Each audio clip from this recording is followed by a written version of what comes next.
Cari amici, ciao a tutti, io sono Peppe Gervino e sono qui stasera per parlarvi della linea Gebba. Cos'è la linea Gebba? Non è altro che un libricino, anzi ve lo presento, fatto da me e il poeta trapanese Nino Barone, insieme all'associazione del Buseto Palazzolo Alas Io. Perché è nata la linea Gebba? Noi innanzitutto dobbiamo ringraziare gli studiosi di lingua siciliana che ci hanno messo a disposizione quelli che sono stati i loro lavori, cioè un loro lavoro di molti anni, per esempio il maestro Salvatore Camilleri di Catania, il maestro Vito Lumia di Trapani, che hanno fatto secondo me le grammatiche più complete che fino a questo momento sono state fatte in lingua siciliana e per la lingua siciliana. Perché è nata l'esigenza mia di Barone di fare questo opuscolo? Perché nonostante gli innumerevoli lavori di ortografia, sulla grammatica, eccetera, eccetera, che riguardano la lingua siciliana, diciamo che abbiamo riscontrato delle incoerenze, o forse sarebbe meglio dire dei cenni appunto su cui ancora ci sono delle discordanze. E allora, visto che ancora purtroppo si fa fatica affinché questa benedetta lingua siciliana venga ufficializzata, ancora ognuno dice la sua, anche noi, da appassionati e studenti prima di tutto, abbiamo cercato di dire la nostra. Cosa sono i cenni dell'ortografia siciliana della linea Gebba? Sono appunto, come dicevo poc'anzi, dei cenni su cui ancora ci sono delle discordanze. E noi vogliamo dire la nostra. Quindi abbiamo fatto una premessa. Intanto volevo ricordare di ringraziare il prefatore, il professor Vincenzo Vitale di Castellammare, docente di italiano e greco al liceo Vivona di Castellammare del Gospolo, il postfatore che è lo studioso di rinomata fama trapanese Marco Scalabrino e Alberto Crescenti, il direttore responsabile dell'Ala SDO per la cultura, che ci ha pregiati della sua nota nel nostro opuscolo. Quindi vorrei saltare il pezzo che riguarda la storia della lingua siciliana, anche se molti la definiscono dialetto. Dicevo, voglio evitare di parlare di Federico II, eccetera, eccetera. Penso che queste siano cose che ormai non superate, perché fanno parte della nostra storia. Però se dobbiamo fare una lingua, dobbiamo vedere a che punto è oggi la lingua siciliana. Ebbene, a parte pochi che scrivono, diciamo correttamente, la lingua siciliana, la maggior parte dei poeti scrive foneticamente. Che significa foneticamente? Bisogna distinguere le due cose. Noi in questo opuscolo abbiamo fatto un articolo che si chiama appunto Poeti al bivio. Perché il bivio? Perché esistono due modi per scrivere in siciliano, quello fonetico e quello etimologico. Quello fonetico, cioè scrivere così come si parla, quello etimologico secondo l'etimologia della parola. Bene, noi crediamo che quello corretto sia quello etimologico. Perché? Perché il fonografismo, poi è così che è stato chiamato successivamente, diciamo che è stato quasi un movimento, è nato attorno al 1890, il suo promotore è stato Alessio Di Giovanni, un poeta di Cianciana, che in realtà il poeta voleva cercare di registrare tutte le parlate della Sicilia affinché poi si potesse confluire su un unico modo di scrivere. Questo invece è stato frainteso dai poeti siciliani del tempo. Ognuno ha creduto di poter scrivere così come parlava e purtroppo la lingua siciliana ha avuto un regresso non indifferente. Perché? Perché se noi leggiamo le opere di Giovanni Meli, palermitano, di Giuseppe Marco Calvino, trapanese, e di Domenico Tempio, catanese, tutti e tre poeti siciliani di tre province diverse, contemporanei però, vediamo che ci sono delle differenze minime. Possiamo dire che in quel tempo la lingua siciliana era più lingua che dialetto. Poi invece appunto con l'avvento del fonografismo purtroppo è sballato un po' tutto. Cosa è sballato? Il fonografismo, così, cioè scrivere come si parla, fa saltare quella che è la sintassi. Per esempio, noi abbiamo l'abitudine di scrivere, di dire anzi, emo abbiriri socco c'è a diabanna. Abbiriri lo pronunciamo con due B. Perché? Perché dobbiamo sapere che quando un sostantivo è preceduto dalla preposizione semplice, in questo caso un verbo, si raddoppiano l'iniziale, ma è una questione fonetica. In realtà dovremmo scrivere a videri, poi nella pronuncia possiamo essere liberi di pronunciarlo a biriri, ma dobbiamo stare attenti alla sintassi. Anche la lingua siciliana, così come quella italiana, è formata dalle 9 parti del discorso e vanno rispettate. Un altro errore in cui spesso cadono i poeti, gli scrittori siciliani è quello della fusione. Per esempio, in terra, cioè in terra, scritto tutto attaccato. Altro errore. In, preposizione semplice, terra, va staccato, altrimenti rischiamo di fare questo errore appunto di fusione.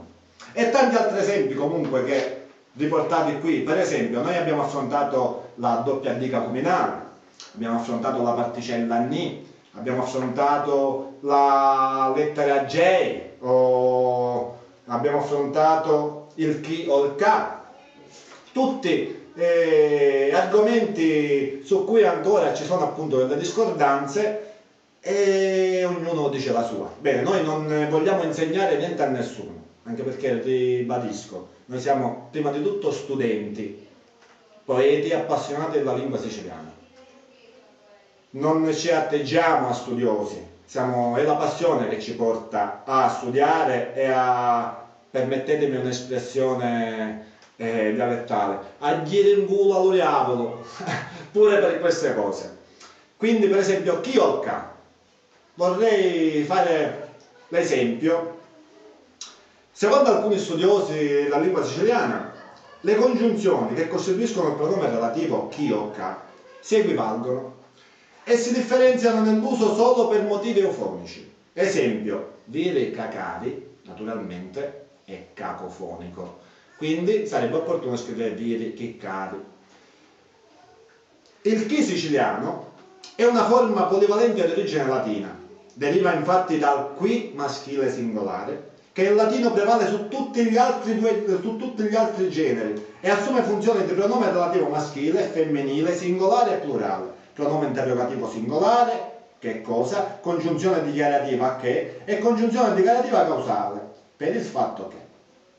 Per quanto riguarda il ca, si potrebbe supporre che oltre a derivare dal cae che ha valore neutro, plurale e collettivo, possa derivare dal quam, avverbio di quantità e congiunzione comparativa, che in alcune zone della Sicilia e non solo si è sostituito al qui, mantenendone però tutte le funzioni, anche se buona parte ci si muove più nell'ambito di probabilità che di certezze documentate. Lo studio di queste parole siciliane non è fine a se stesso, ma serve a chiarire in talune circostanze il vero valore che bisogna assegnare al chi o al ca. Bene, questa era la premessa. Ora vorrei farvi qualche esempio, perché secondo la mia Gebba il chi dovrebbe essere il pronome relativo standard. Perché? Naturalmente abbiamo preso alcuni esempi, non menzioniamo i nomi, però sono dei versi di alcuni poeti siciliani e del passato e contemporaneo. Non posso farveli vedere, purtroppo qui non abbiamo la lavagna, qui sono nello studio dell'amico poeta Nino Barone, vedete i numerosi diplomi. Nino, monta una lavagna qui nello studio, così potremmo fare gli esempi scritti. Però posso cercare di farvi un esempio. Per esempio, ci va a pensare Nino? Molti lo scrivono C apostrofo ave a pensare Nino. Bene, cosa vuole dire questa frase? Io l'ho letta "Ciao a pensare Nino", però potevo anche leggerla "Cava a pensare Nino". Bene, capite che in questo caso il "ca" non lo possiamo elidere, perché altrimenti la "c" da sola, in base al discorso, che in questo caso, perché molti dicono che magari poi il senso del discorso fa intuire tranquillamente se si tratta di "c" o "chi" o "ca" in questo senso. Invece noi abbiamo riportato degli esempi in cui non è chiaro per niente. Bene, "c" apostrofo ava a pensare Nino, cosa sarà mai? Cava a pensare Nino o ciao a pensare Nino? A fare qualche cosa? Bene, un altro esempio. La notizia "c" apostrofo allarga lo cuore.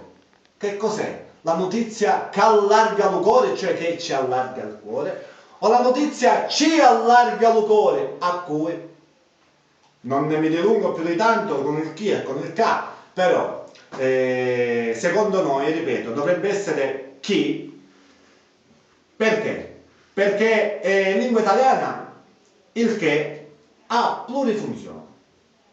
Anche in quella siciliana dovrebbe essere usato soltanto il chi, così come la lingua italiana. Snellirebbe la lingua siciliana e la renderebbe più chiara, diciamo, e comprensibile. Anche perché questi poeti che usano il ca, come dicevo poco fa, per quando incorrono in cacofonia, usano il chi. Quindi perché usare questo pronome relativo, questo doppio pronome relativo, quando ne abbiamo uno che le può sostituire tranquillamente tutti e può fare chiarezza nella scrittura e nella lettura.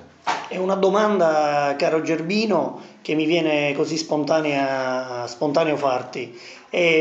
Lo stesso discorso vale per esempio per quanto riguarda la negazione nonno italiano, che nell'area, diciamo, della Sicilia orientale diciamo, si pronuncia e si scrive come nell'italiano, mentre nell'area della Sicilia occidentale prevale più il nun. Cosa mi dici in tal proposito? Bene, noi usiamo il nun, mentre, come dicevi tu, Carolino, nella Sicilia orientale usano il non.